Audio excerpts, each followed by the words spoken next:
All right, tonight we are talking about the weight of invisible work, and this is for our supervision group, and y'all know me. So, our agenda tonight is we're going to define the concept of invisible work in social work practice. We're going to reflect on personal experiences of carrying unseen labor and explore the costs of that. We're going to recognize how systemic inequities influence this concept of invisible work. And we're going to develop strategies for setting boundaries around this invisible work. So, what is invisible work? And I just got a definition, and it refers to the labor that is essential but often unrecognized or unpaid or even undervalued within systems, teams, and organizations. And we're going to get into some examples, but when I was putting this PowerPoint together, I was thinking of some of the invisible work that I do that maybe you guys may not do yet, but will be doing eventually in your career. So yesterday alone, two people reached out to me to do job references and recommendations. That takes time. You know what I mean? Like you gotta type up stuff. You gotta remember. You gotta go look and see um, what date she met the person, and name the capacity, and then come up with some words that make them look good. And all of that takes a lot of not just intellectual labor, but it takes emotional labor and physical labor. And so that's the type of invisible work I'm talking about. It's like even just something you want to do for people because you want them to, have a better quality of life, get better jobs, whatever, but it still takes a lot of effort and time that we don't get recognized for. Doing our job reference is not paid. People don't pay you to do that. And sometimes I get a thank you and sometimes I don't. Hell, some people don't even ask me. They just send the recommendation on and just assume I'm going to do it. Does that make sense? So when we're talking about invisible work while we're going through these slides tonight, I want y'all to be thinking about what are some of the ways that I show up and do invisible work? And what does that look like? Okay. Oh, it went backwards. So what invisible work means is it could be emotional labor. So, you're in a session, you're with your clients, and we got Alicia and Jessica here tonight, and you guys are doing one-on-ones with your clients. And so your client is talking and you're having to manage your own feelings while supporting others. I'm looking at Alicia, I'm like, oh my goodness, honey, you look exhausted. And so you're having to put on that pretty face and show up. And even though on the inside you are absolutely exhausted, and you can't tell your client, oh my God, I'm exhausted, I can't hear what you have to say. You just have to like show up and do it. So here you are managing your own feelings while you're supporting others. Sometimes we got to stay regulated during difficult sessions. Has someone ever said something that made you think of your own childhood wound or your own even early adulthood wound or just a wound in general? And then you're having to stay present with that person even while they're having a difficult session. Or sometimes you don't even know what you're going to say, right? Like, oh, they're saying something. And you're like, stay present, stay present. I don't know how to respond to this, but you're having to stay regulated while they're talking about their trauma and you're still trying to figure out how am I going to respond. That is emotional labor. Or a lot of times I feel like social workers are empaths. And, I don't go into Walmart. I just can't even go into Walmart. And if I do go into some of these big stores, I'm often wearing earphones or I go with another person because we just kind of absorb or we take on the emotional energy of the places that we're working in. So, you walk in and you can already feel the vibes of the agency you're in, especially if you have a boss who has a big personality or you're working with coworkers or colleagues who have big personalities. You know when they're having a good day and you know when they're not, right? And then you have to anticipate your own emotions based on what other people are going through. And we're not just talking about just the clients, we're talking about clinicians. And one of the things that I believe social work is like the church. That's where hurt people go. They want to understand why they, what happened to them, why they ended up in this place. And so they become social workers or therapists or some type of healing profession. So we're working with people who are still healing themselves. And so we're absorbing their emotional energy, and that is emotional labor and invisible work that we don't talk about. Cultural translation, I think about these are spaces of the medical environment, or I've heard you guys talk a lot, especially Alicia, talking about some of your clients. They're in a prison setting and they're women. I'm not maybe not even one of your clients, Alicia, but that we have women who are pregnant and are nursing and trying to be a bridge to have the agency organization. And right now I'm talking about the prison, understand, she's going through a lot of emotional trauma right now, but the correction officer is she's inmate number 777221. You know what I mean? And so having to be that cultural translation about this is an emotionally traumatic event for this client, and working in agencies that don't understand that or don't care. Right. And so you're having to act as a bridge between clients and systems that don't understand their values, their language, or even their lived experience. This is a big one. What invisible work could look like is extra caregiving. And again, social work is 67% women, females, right? And so oftentimes we are seen as the caregivers, just in the gender that we manifested in. We're the caregivers. And so oftentimes we're going above and beyond for our clients, and we're checking in after hours, and I know I'm guilty of this, doing just one more thing. Let me just send this one more email. Let me just make sure I got her on the schedule. Let me just make sure before I go to bed, right? Just that one more thing, and staying late to follow up. This is a big one, is invisible work could look like over documentation. Again, nobody knows you're really doing it, but you're writing more detailed notes or safety plans because of liability fears or systemic scrutiny. And you're just like, I just need to make sure all of the things are in there, right? And so you're over documenting, you're overwriting, and that takes a lot of time. Going back to my original example of, I got two requests, which I want to do and will be doing for job recommendations, and I'm having to really sit and think, what can I say to help them go over the top so that they can get this job? And so we often do that, whether it's for our my clients who are my goddesses of social work, or your clients who are trying to get new services and or benefits. Your notes matter. And sometimes we are over documenting, not sometimes, oftentimes we are over documenting. And we over document because we have to, and we'll talk a little bit about this, we have to kind of prove our competence. We're working with doctors and nurses and psychiatrists and psychologists. And so we will over document because we need to prove our competence. I know Jackie has talked to us a lot about, being in the room with doctor this and doctor that, and having to feel like because she doesn't have the DR in front of her name, she has to overcompensate. We do that oftentimes in our over documentation, especially when we work with interdisciplinary teams. So we talked about what invisible work is, or invisible labor is, but some of the stories that I hear over and over and over is that y'all are staying late to finish documentation, or you're taking it home with you, or I'm looking at somebody right now, documenting right now in supervision, documenting. So you're not even being able to be present for, the goodness that is available to you because you are overcompensating and doing that invisible work. You're navigating systems that weren't built to listen to your client's story, right? We just talked about the pregnant mamas in the prison systems. Those systems weren't navigated for the storyline that she's in right now. But there's so many other examples of, I'm thinking when I worked in the HIV clinic, they give you, there's all these cocktails of medicine, and I'm working with men and women who can't read, right? So we're having to be that bridge again, navigating systems that weren't built. They're just like, get them in and get them out. I just did a podcast episode with somebody who is an ombudsman, and one of the things, the agency she works in, the nursing home, the long-term care facilities, they're like, come in, hear a story, investigate it, and be done. Tell us what the results or the outcomes is.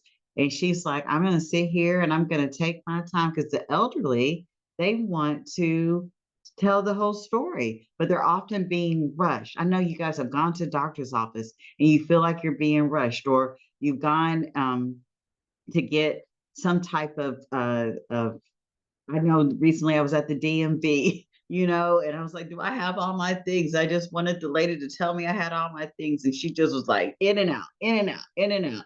And before I could even leave, she had already went and got her next client. She's like, "Ooh, I have a CDL out there I need to go get." I hadn't even got out the door good yet, right? And so we're navigating systems that weren't built to listen to us and what we have going on.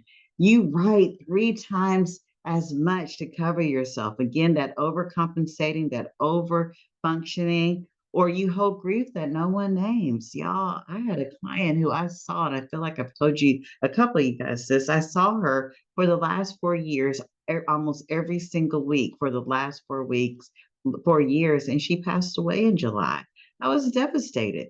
Who do you talk to about that? How do we name that? Or a CEUs you go to? Do you get peer support? Who do you talk to about that? So you're holding stuff that you don't even have people or places to go to and talk to about it, right? So that's what that invisible work, that invisible weight looks like.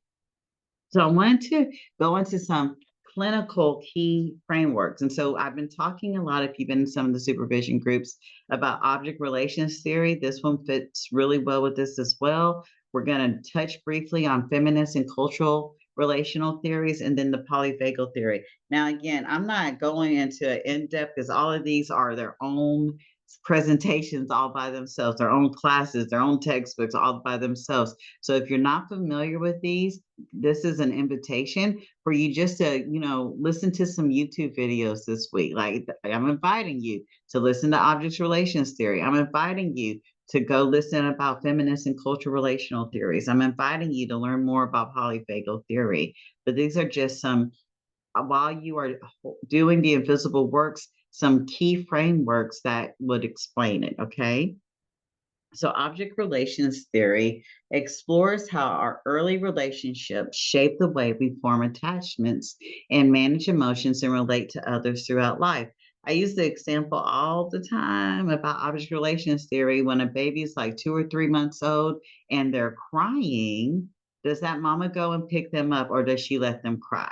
And what story does that tell that baby? When I cry, somebody comes to care for me, or when I cry, somebody just is like, they'll be okay. One stories I tell is when I was a toddler, my mama laughs about it, but as a clinician, I don't think it's very funny. But when I was 2 and 3 years old, she said I cried a lot. I apparently cried a lot. And her and my daddy would put me in my room and shut the door.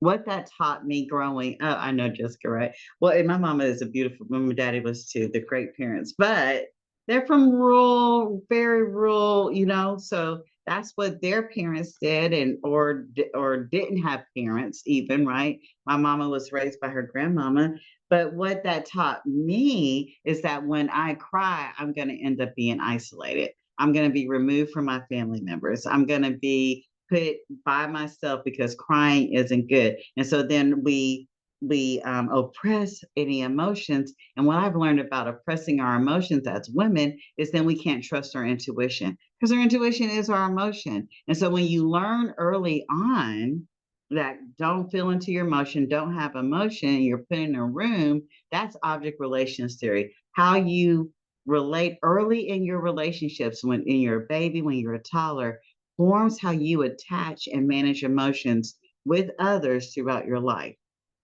And in therapy, we're showing our clients how to manage their emotions. When I'm saying stop for a minute and let's take 3 deep breaths, that's us doing object relations theory. When I'm listening to a story that they never told before, and I don't be like, oh my God, that's so awful. And I'm just like, wow, that must have been a really difficult experience for you. They're like, oh, I can share the story and be safe. Just like Alicia just said, I needed a safe place. That's how we relating with each other. We're reteaching each other how to relate with each other. But in doing the invisible work or carrying the invisible work, this looks like us women, BIPOC clinicians, and marginalized identities expected to do more. We do more documentation, we do more caregiving, we do more code switching, and we don't get recognized for it, right? I have to show up in this place with these people, holding space for them. And you have people who come to your office. I know, Jessica, you work from home, but when you were in the office, who would just come and they would talk, talk, talk, talk, talk, talk, talk, talk, talk, talk, talk. You're having to hold space for people that you don't even get in billed for, right? I saw, yeah. Can I get an amen? You're having to hold space for people that you're not even getting to bill for. And so, again, we're taking so much time documenting. We're having to do that extra caregiver, not just to our clients, but to the colleagues that we work with. And then we're having to show up and say things in a way that would be received well versus just being able to, just how I just took some time to think about what I just had to say. And that takes energy to think about, how do I say this to this person so I can still get what I need or what my client needs, right? The next concept or framework is the feminist multicultural relation theory. And in this one, it highlights how power, identity, and systemic inequities influence who carries the greatest emotional invisible labor, especially again for women, BIPOC therapists, and marginalized clinicians. And what this could look like are social workers being the container for clients' fears, their griefs, and their trauma. And I'm thinking about secondary and vicarious trauma, right? Holding those things for your clients. Taking on too much can lead to over-identification with your job, right? Because you put so much energy and so much effort into this thing. And again, there's no such thing as job security, but now it's how productive I am is tied to your value. You lose your job, and now you don't have any. You don't have, what is my value? What is my value? And so you over identify because you feel having to take on so much, and or carrying burdens that aren't yours. Carrying, again, as a woman, we just carrying, people come to us and talk to us. As a social worker, I did 2 podcast interviews yesterday. And one of the ladies, Dr. Ross, said, it's like I have social worker written on my forehead because when I go to the grocery store, everybody tells me their story. Yeah, I get another amen, Alicia. There we go. Yes, yes. And then finally, the third framework is the polyvagal theory, and it just explains how invisible work impacts the nervous system, showing how chronic emotional labor can keep us in states of stress, hypervigilance, or shutdown. And it looks like, and darling, I'm going to say it because it's true. It looks like how you look right now, Alicia, exhausted, numb, shut down, tired, because you're polyvagal, taking on other people's trauma and not separating yourselves from it. You're like, oh, am I safe? Do I need to fight? Do I need to take action? Or is it so freaking overwhelming because I'm getting this person and that? And again, we're not just talking about the clients, but also our colleagues and administrators getting this person, that person, the other person. I can't take on anything else. And so I am just shut down. I'm numb. And one of the things with this one, social workers may internalize dysregulation as a personal weakness rather than a systemic load on the nervous system, as feeling overwhelmed, being overwhelmed. Oh, why didn't I get that done? Why couldn't I got that done? Oh, I forgot to do such and such for this client, and now blah, blah, blah, blah, blah has happened. And we're going to talk about how organizations and agencies they expect you to do this invisible work, but we are taking it personally because we haven't done the thing that we're not even being supported to do. You're over documenting. You have colleagues coming into your office. You're not getting the many breaks that you need. You're over identifying with productivity. You're in hypervigilance, and now you're numb or shut down. You're like, oh, it's me. It's a personal weakness. I should be able to be strong. I should be able to do it all. I should be able to be Captain Save. Mm-hmm.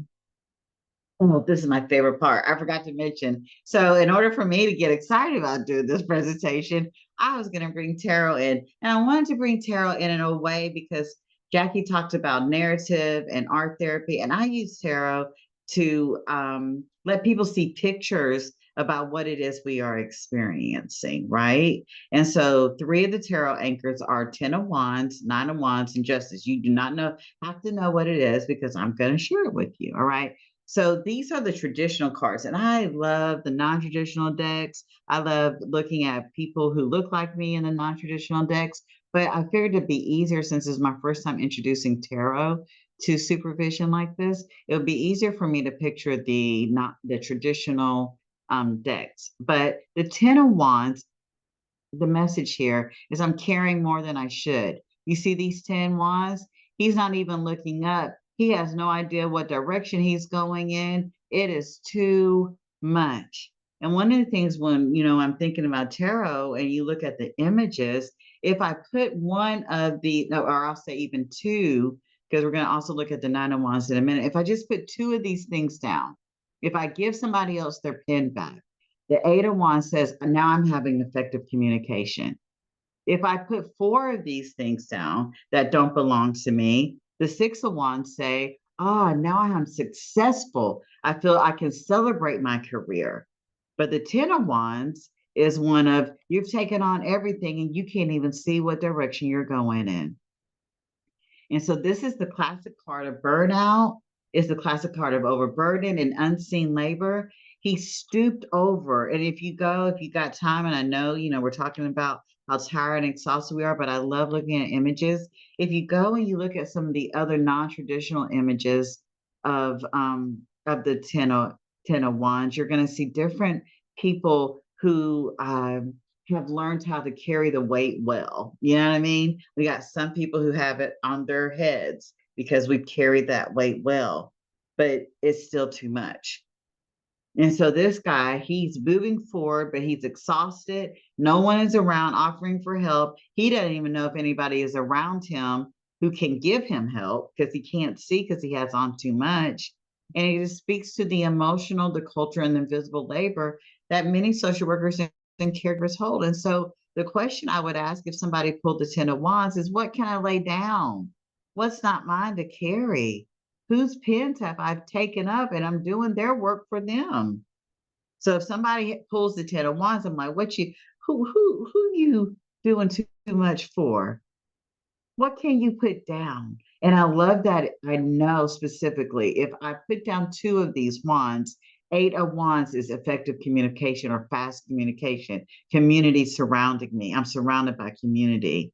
I can get things done effectively and efficiently.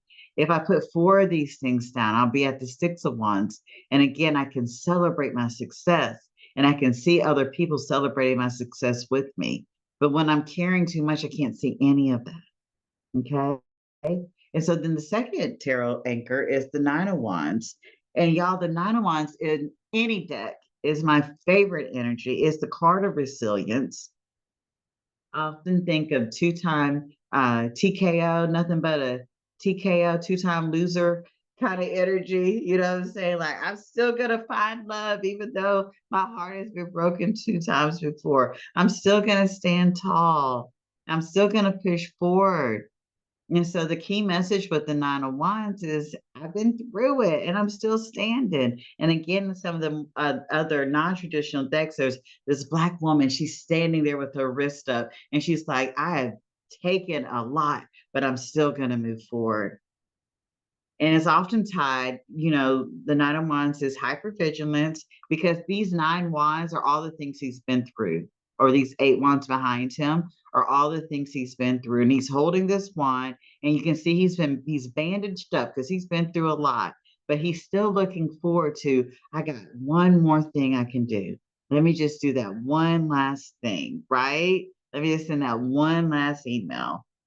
And so he's bandaged, but he's alert. He's guarding what they build, and he is also prepared for more. So it speaks to the strength, but yet also the fatigue of constantly just doing that one more thing without anybody saying nothing.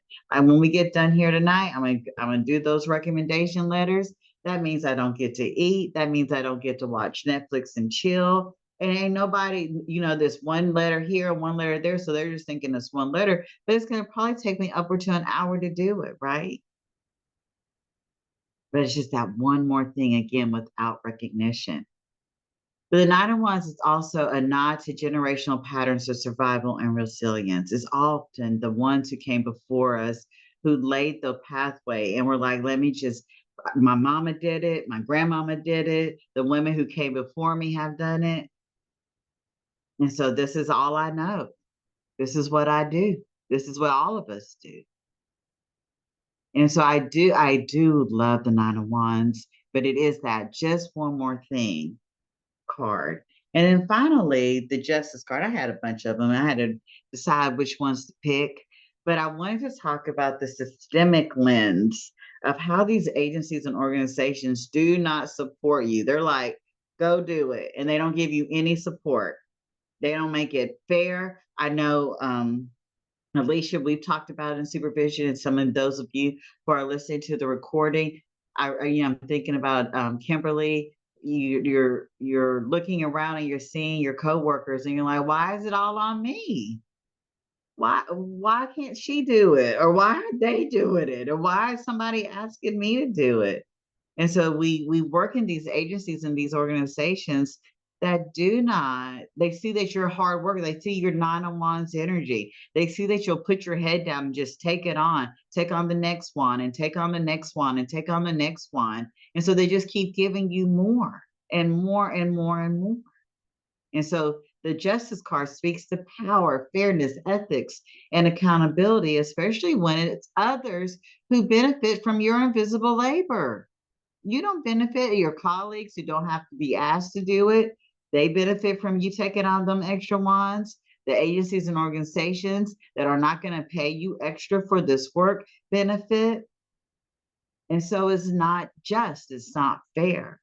And so I want to invite you to, again, remember when we're talking about taking on the blame or thinking it's a personal weakness. I want to invite you to shift from self-blame to structural awareness. Who is benefiting from you overgiving? And what systems are in place that rewards your silence? All right. So then there's a reflection exercise. I just want you guys to be thinking about it. We got a few more slides. Just be thinking about this. What is the visible work? Is it the over documentation? Is it not saying no to the colleague who's coming and sitting in your room and telling you all their business and you don't really have time for that? Is it the taking the on call and I'm going to use this example, not looking at the policy and procedure and just assuming I have to drive all the way up to this agency and organization? What is the invisible work that you've been doing? Or what is the visible work, the case notes, the extra documentation, the billing, y'all, the billing as a private practitioner that nobody sees? Is not just I'm gonna see these 6 clients today. It's the notes that you have to do afterwards. It's the making sure that everything is gotten in there right because your supervisor is going to be looking at it. It's the invisible work is also when you're on a call and you know somebody's listening in and having to show up. Hell, the invisible work is even like here on Zoom for me, making sure that I'm attentive and alert and I'm looking, a certain way all the time. Your eyes get tired, they get dried out. So it's also the invisible work is emotional processing, ethical wrestling, quiet advocacy, and self regulation, breathing through those traumatic or tough sessions. So, what is your invisible work and what is your visible work that you are carrying that nobody may know? And so, I wanted to briefly, really quickly talk about some practical steps for boundary settings. And I wanted you, that previous slide, to identify what it is you're carrying. If we don't even identify it, then we can't put it down. That 10 of Wands dude, he needs to look at them wands and be like, what is mine and what's not? Right? So identify what you're carrying. Recognize boundary leaks. So I'm going to give you some common examples of boundary leaks. I would love for us to reframe boundaries as advocacy for ourselves and others. And then I'm going to give you some practical strategies for boundary settings really quickly, y'all. So recognizing the boundary links, where do I tend to overgive or take on what isn't mine? So saying yes when your capacity is full. I'm gonna give this is a personal example, but my son just went and took his grandmama to church. And I was like, "Ooh, while you're out, can you go get us some food?" And I'm just like, "Get us some food. Get us." And he was like, "Mom, I don't know, because I didn't even want to take her to church." And I appreciated that. Like, that was just one more thing he was gonna have to do. And I was like, "You know what? Trust your gut. If you don't, we got food in the refrigerator. I can do that." So, saying yes when your capacity is full doesn't serve you or anybody else. Say no. It's okay to say no and allow other people to say no. Like I said with my son, if he don't want to go, that's fine. Say no when your capacity is full. Volunteering extra time or emotional labor. Again, letting people come and sit in your office. Oh, okay, I'll do it. Nobody else is doing. I remember almost 2 years ago, Alicia had said, I waited. Alicia, I don't know if you remember this, but my boss sent me an email. She sent it to all of us. Nobody else responded, so I felt like I needed to respond. I don't know. It was a couple years ago when that happened, but why are you volunteering? Nobody else is volunteering. Why are you doing extra? Feeling that's that obligation to fix systemic problems alone. I would see this a lot when I was doing internships, when I was teaching, that young excited students will want to go into these agencies and organizations, and they want to just fix it all. These agencies and organizations, I think, at least we talked about this, these agencies and organizations have been around for 100 years. How you gonna go in and just fix it? And so now you feel obligated, like all this injustice, um, all this ways that we could treat our clients better. I just say, just if even if you move the needle just a tiny bit, you've moved the needle. It may not be at 100% better, but if you moved it to 37%, that's better than 36%. But don't try to take on fixing an entire system that's been around and been doing it long before you got there and will continue to be doing it that way long after you leave. And then obviously, again, I keep going with this over documenting out of fear rather than necessity. What are they asking for in the chart? Just put that in there and keep it moving. So that could be a boundary leak. I want to invite you guys to reframing boundaries as advocacy. See boundaries as acts of empowerment, because boundaries protect your nervous system. Remember, we talked about the polyvagal and taking on too much and feeling overstimulated and hypervigilant. And then you come in and you're looking exhausted because it's not necessarily that the work is hard, but you're energetically exhausted. So setting boundaries can protect your nervous system. Boundaries challenge the systemic inequities. When you say, no, I can't do that. I can't. I was talking to one of my former students last night, and I was telling her a story that somebody asked me, did I want to work with them again? And I was like, no, I'm good. No, I'm good. Sometimes we feel like just because somebody asked you to work with them, now I must be obligated to work with them. I'm like, no, you're not. No, you're not. Just like God brought that opportunity, He can bring 1,000 other opportunities. If you've already and you see that it is energetically draining, and now they're coming back and they're like, oh, she was energetically draining. I can drain her. Let me come and do. You can say no. Again, saying no when your capacity is full. It's okay to be like, no, I'm good. And if this was an opportunity that was meant for me, it will come back around again. Also, it challenges when you're able to say no. One of the things that I do love about young social workers, especially if I get to have any influence over them, if you say no to these systems that have been doing it the same way long before you got there, and because you teach people how to teach you, you're setting up the next social worker who comes behind you to not be mistreated as well. So that is our way to move the needle a little bit, right? If I'm like, no, you can't mistreat me, the people behind you who are coming up, there is unlikely or less likely, I'll say, for them to be mistreated as well. So that is a way we can challenge systemic inequities. And then also boundaries as an act of empowerment help us model healthy relationships with our colleagues and our clients. I remember when I was at Troy, I used to shut my door because my colleagues like to come and sit in my office. And so I would just shut my door so I can get my work done, or else I would be there till 10, 11 o'clock at night. And so one of the things I want to ask for this week, again, we're in Virgo season. So it's a good time to implement some grounded practices. What is one way you can advocate for yourself this week with work? Kindly but firmly. Not taking on that one thing, saying no to that colleague, only writing what's needed in the note. What is one way you can advocate for yourself this week, kindly but firmly? And then finally, I know this because I was trying to stop with these slides. It's a little tight, so zoom in if you need to, but I'm gonna go ahead and read these. Practical strategies for boundary setting. I want you to set clear starts and stop times and stick to them. Stick to them. If you say you're gonna leave work at 4:30, leave work at 4:30.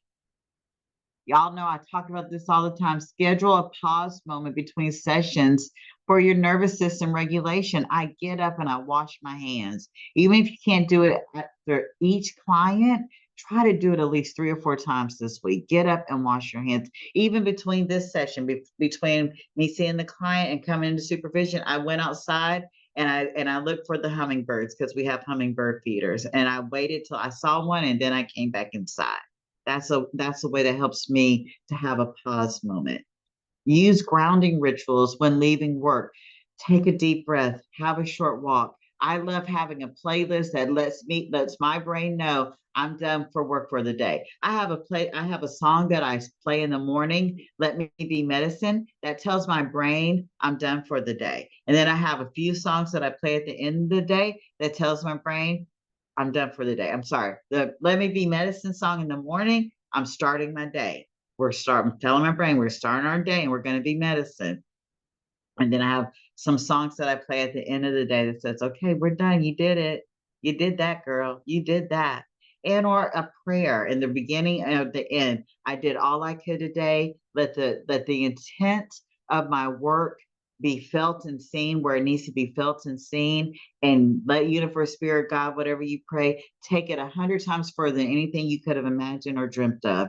And you leave it because we have faith that if I've said that prayer, I've left it alone. Relational boundaries, again, I want to support you, but I need to pause and revisit this later. Especially when you have clients who do doorknob therapy. They're going to tell you this huge traumatic thing 5 minutes before the session is about to end. Oh man, that is huge. Let's hold that to the next session. Oftentimes we're like, oh, I gotta dig into it now. No, you don't. They waited 10 years to tell somebody. They can wait another week to tell you, and y'all can really spend some time in it. You don't have to spend 15 or 20 minutes and that makes you late for the remainder of the sessions you had or whatever else you need to do, like your documentation. Use reflective language instead of an automated yes. If somebody's asking you to do something, what other ways have we thought about doing this? Ask a reflective question instead of automatically saying nobody else is responding to email. I must need to respond to it. Go ahead and tell people, you know what, I don't have the bandwidth. One of my clients, on top of the two recommendation letters, another client asked me for an ESA letter, which I don't ever mind to have. But I was like, I have to do it during your session because I don't have time in between sessions to do an ESA letter. Sometimes their emergency, then we feel like we got to get it done. It becomes urgent for us. And I'm saying, no, after I do these, I'm going to be done for the day. I can do it during your session tomorrow. Systemic boundaries recognize when over documentation stems from systemic inequity and ask what is required here and what am I adding out of fear or bias. And then finally, seek support from colleagues and that's our Goddesses of Supervision group, to share advocacy rather than carrying it all alone. Don't be the 10 of wands. You can lift your head, look around and see there's a whole community that's supporting you and wants to help you take some of those wands down. Okay. All right. I'm going to stop the recording here and we're going to get into our reflection.